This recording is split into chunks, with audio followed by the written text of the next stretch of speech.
Hello, I am ready to read parts 4 and 5 of step 3. We're going to try this one more time. I'm really not sure I like it very much. It says, step 3, made a decision to turn our will and our lives over to the care of God as we understood God. We were reading parts 1, 2, and 3 last time. If you want to click in the top right hand corner, you'll get a playlist of all the chapters, or I should say steps, that we've already talked about.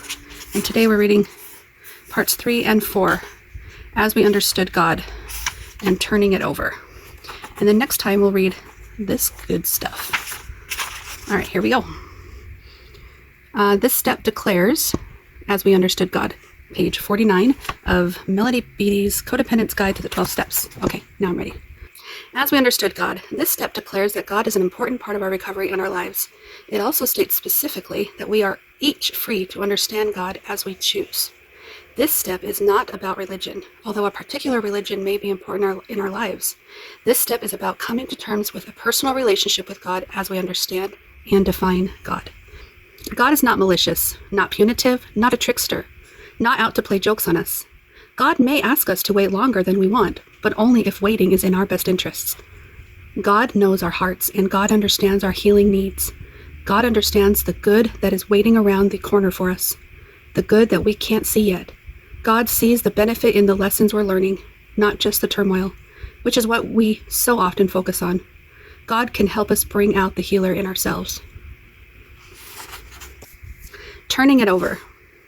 This step is about willpower and the limits and the consequences of plowing our way through life, running on our own fuel.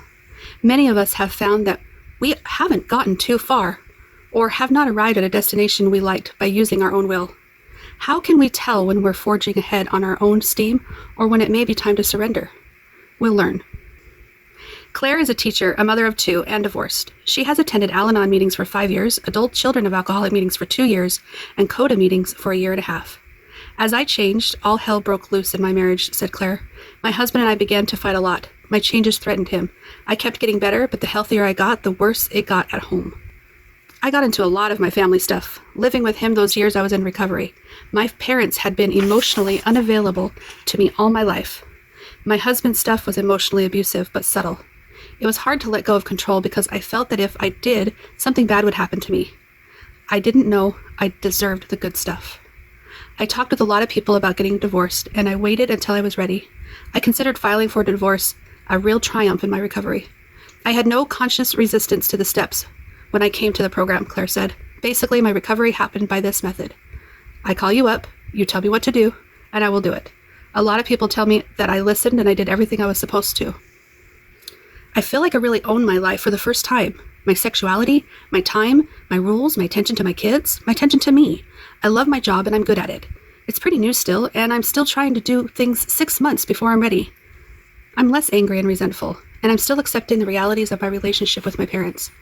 A sponsor used to say to me, trust God, trust me, and do the dishes. I'm a great analyzer, so now I trust, I pray, and I do what's in front of me. I trust my recovery people to give me reality checks. And I trust me. We do not have to look around us too long or too hard to find God's will for us and our lives today. It's not hidden from the eye. God's plan for us today is taking care of ourselves the way we want and choose, within the framework of what's happening in our lives today. When it's supposed to be something different, we'll know. We'll get interrupted. We'll be led into a new circumstance, or a new circumstance will find us. Usually we find God's will by becoming quiet, trusting God, and listening to and trusting ourselves.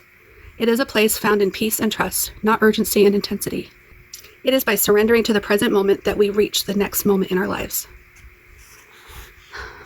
I would say that this is true for me. I started surrendering my life to a higher power a couple years ago when I first joined Codependents Anonymous.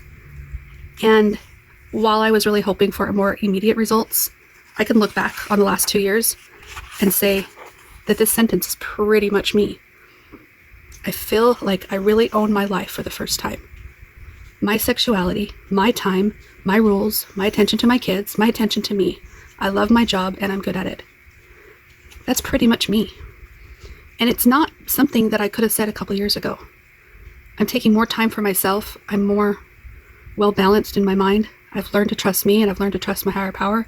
And I've learned to say no and have boundaries and stand up for myself too. I really do believe in this program, and I thank you for coming along with me on these readings, because I've been falling away from the 12-step groups, and I want to get back into it, which is why you've been seeing me read several times this last week. So thank you again for joining me. Tomorrow we'll do acceptance and gratitude. Please comment below if you like this style or if you prefer to just look at nothing. It's kind of difficult for me to read through the lens, but I think I'm doing okay. Anywho, I'll talk to you later. Thanks so much for listening to me read. Comment below if you have anything that you relate to. Talk to you later. Bye-bye. But still she dreams of quiet streams and flight.